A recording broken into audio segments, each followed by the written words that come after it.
Dahil papalapit na ang Pasko, marami na ang nagtitinda ng mga Christmas decorations sa Malolos Bayan. Nagkalat na rin ng mga parol, Christmas decor at iba't ibang makukulay na Christmas lights.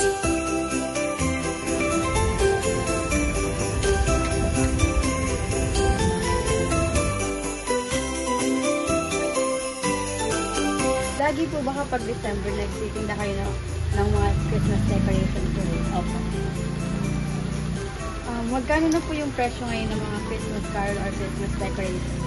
Iba po, depende po sa mga klase po. Iba po kasi presyo. May 20 plus, may 18, gano'n, may 25.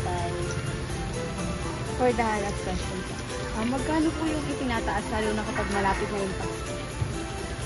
Like, kumukota po ba kayo gano'n kapag malapit po yung Pasko?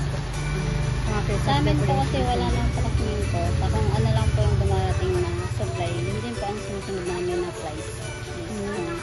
Pero usually po, dinadagsa po ba siya?